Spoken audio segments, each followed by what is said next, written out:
El libro de Primera de Timoteo, en el capítulo 2, nos da instrucciones sobre la oración. Pablo, hablando en la iglesia de Éfeso, donde había dejado a Timoteo allí, le exhortó para que tuviese en cuenta la oración, esta oración que es evangelizadora. Dice en el capítulo 2, exhorto ante todo a que se hagan rogativas, oraciones, peticiones y acciones de gracias por todos los hombres. ¿Por quiénes? Por todos los hombres. Es una oración evangelizadora. Por los reyes y por todos los que están en eminencia, para que vivamos quieta y reposadamente en toda piedad y honestidad. Porque esto es bueno y agradable delante de Dios nuestro Salvador, el cual quiere que todos los hombres sean salvos y vengan al conocimiento de la verdad. Una de las maneras en que en el libro del Apocalipsis, en el capítulo 3, habla a la iglesia de Éfeso, el Espíritu Santo allí, habla de que Éfeso había perdido el primer amor. Y era evidente que se había roto esa comunicación y ese amor también por las almas. La iglesia de Éfeso había dejado de cierta manera de orar por los perdidos, por las personas que necesitaban llegar a Cristo, que necesitaban conocer el Evangelio. Por esto Pablo insistía allí con gran premura a Timoteo para que volviesen allí a esa prioridad de orar, de rogar, de clamar, para que Dios levantase instrumentos, para que Dios avivase el corazón del pueblo en el clamor, en la intercesión, en el clamor para que aquellos que van a ser salvos lleguen al conocimiento de la verdad. En ese tiempo en la iglesia de Éfeso habían maestros falsos, maestros del judaísmo, donde se habían introducido allí y habían tratado de pervertir el evangelio con enseñanzas sectarias. Eran enseñanzas donde les ponían yugo sobre los hombros al pueblo de Dios para llevar una religión, y la religión divide, separa, da como un exclusivismo que limita la oración o el sentir amor por las demás personas. Les hace generar como esa cierta exclusividad y como cierta élite, que es innecesario orar por los demás o orar por una familia inconversa o por aquellas personas que no han conocido de Cristo, porque realmente no lo necesitan, no necesitan ser salvas, sino que solamente ellos son los privilegiados y los demás los perdidos. ¿Qué significa el rogar? ¿Qué significa el clamar, el rogar? La palabra ruego significa carecer. Ruego porque necesito, porque hay una necesidad. Necesitamos clamar a Dios. Necesitamos rogar porque Él es nuestra necesidad. Esa clase de oración, de ruego, va acompañada de la expresión de que necesito verdaderamente ser oída, ser escuchada por el Señor y que Él me responda. Hay una gran necesidad hoy en día, pueblo de Dios. Hay una gran necesidad de clamar, de que sean oídas nuestras peticiones delante del altar de la gracia. Allí, de rogar al Señor, porque la puerta de la gracia está pronta a cerrarse. Y necesitamos clamar al Señor para que envíe obreros a su mies, obreros verdaderos, obreros que no se amen a sí mismos, obreros valientes, esforzados, hombres y mujeres entendidos, hombres y mujeres de oración, hombres y mujeres que no se amen a sí mismos. Por eso el deseo de Pablo allí era despertar en Timoteo y en la iglesia de Éfeso la necesidad de orar, de que fueran conocidas todas las peticiones y que con acción de gracias vinieran delante de la presencia de Dios, para que aquella atmósfera donde se estaba moviendo allí en Éfeso maldad y se habían movido idolatrías y se habían movido tantas cosas duras, dureza de corazón fuera removida, que hasta aún aquellos integrantes de la política o aquellos que fueran gobernantes fuesen tocados y pudieran vivir de manera quieta y reposada. ¿Qué sucede hoy día? Que no hay una iglesia que ore, que no hay una iglesia que clame. Es muy débil el clamor, es muy débil la intercesión. No se entiende que hay necesidad, que hoy más que nunca necesitamos que se levanten esos obreros valientes con una fe inquebrantable, obreros que no les importe nada de ni su propia vida, sino que en realidad amen lo de Dios. Amen lo de Dios. Porque en sí la elección y la salvación es un secreto de Dios. Solo le compete a Dios. Tú y yo no sabemos en realidad quiénes son los escogidos, porque muchos son los llamados, pero pocos son los escogidos.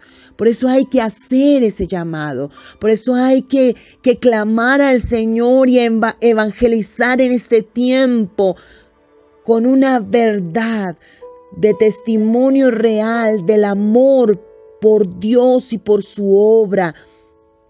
Como el Señor, por medio de Pablo, hablaba allí a Éfeso para instarles a clamar. Y les decía, esto es bueno, esto es agradable. ¿Qué? El rogar, el que se hicieran rogativas, oraciones, peticiones y acciones de gracia. Esto es bueno, esto es agradable delante de Dios nuestro Señor, el cual quiere que todos los hombres sean sabios. Él está haciendo el llamado a quien, a todos está haciendo el llamado el Señor. Por eso tú no cierres tu boca. Si Dios te usa para proclamar en este tiempo, para hablar en este tiempo de la palabra de Dios, no cierres tu boca. Háblale a tu compañero allí en la universidad, a tu compañera de trabajo, a tu amiga, a tu amigo, a tu primo, a tu familiar que necesita conocer de Dios.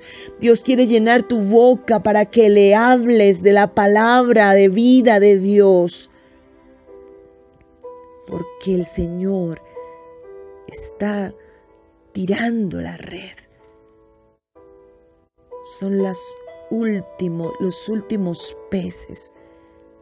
Este es el último tiempo. Este es el último tiempo.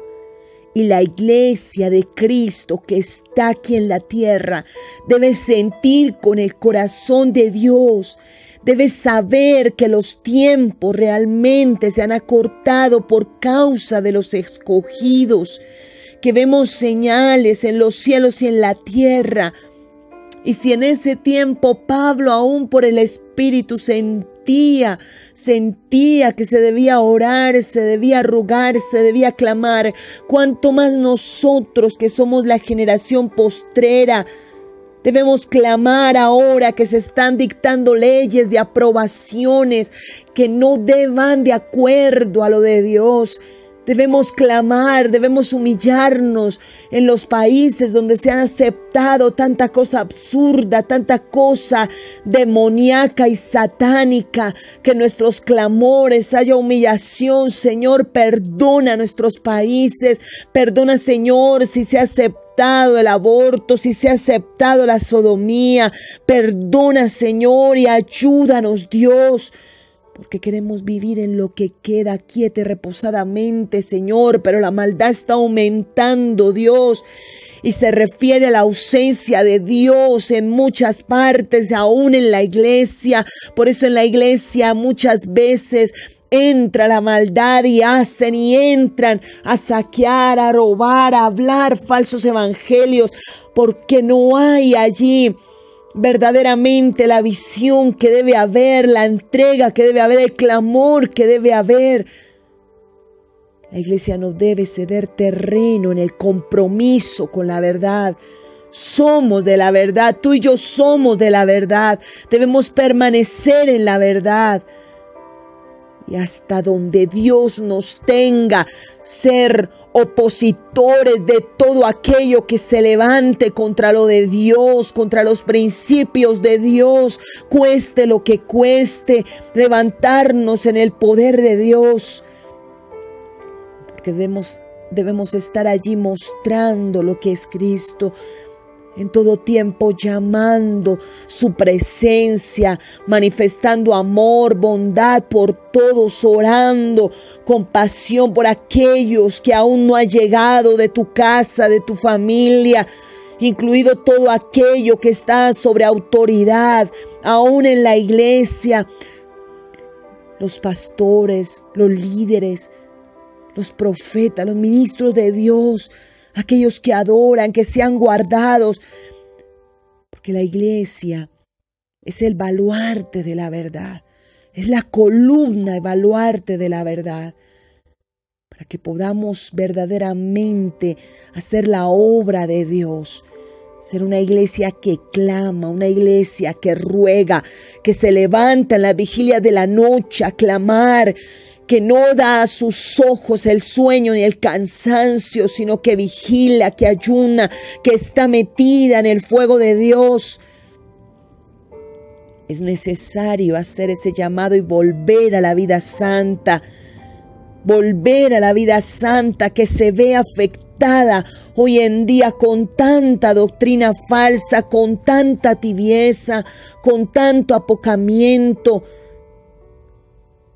Debemos ser consecuentes con la palabra de Dios, porque la piedad se refiere a mantener esa actitud correcta desde que comienzo la carrera cristiana hasta que la finalizo, la conducta correcta ante Dios y ante los hombres, con toda honestidad, con toda perseverancia, con reverencia delante de Dios, humillados, rogando al Señor, sabiendo que el tiempo se está cumpliendo, sabiendo que el tiempo está cada vez más corto y que Dios pronto vendrá por su iglesia.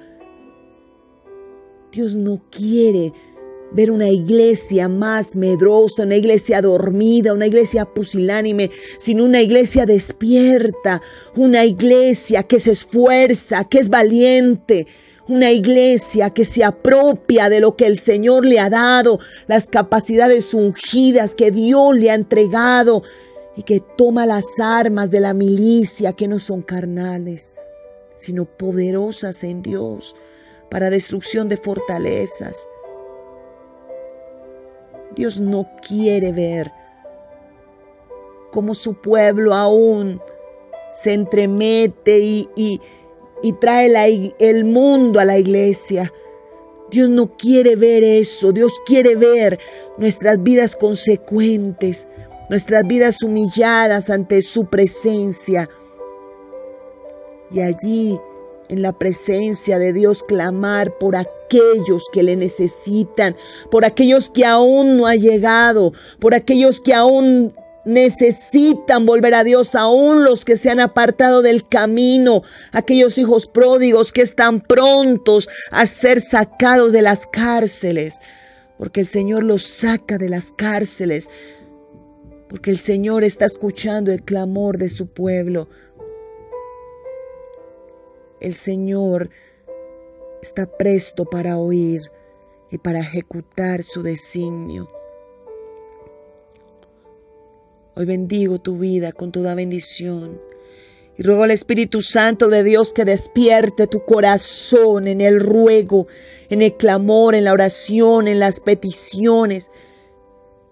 en las peticiones delante del altar de Dios, para que clames al Señor y para que sientas en tu corazón el anhelo de clamar y que lleguen a tu mente y a tu corazón por quién clamar, en qué momento orar, por la juventud que está siendo afectada, por los niños que están siendo afectados, las mujeres, los hogares, las familias que están siendo resquebrajadas, para que sientas esa necesidad de clamar, para que pases por encima de lo tuyo, de tu carne, de tu incredulidad, aún de tantas cosas que te quieren hacer retroceder y puedas avanzar en el clamor delante de la presencia de Dios. Porque es el propósito de Dios para su pueblo en este tiempo justo, que vivamos en la piedad del Señor con amor y con prontitud clamar al Señor, porque seremos oídos y vendrán respuestas rápidas para tu vida, en el nombre poderoso de Jesús, por cuanto te has dispuesto y clamas al Señor voluntariamente y con premura. Vas a recibir respuestas de Dios, fortaleza de Dios sobre tu vida, en el nombre poderoso de Jesús. Amén y amén.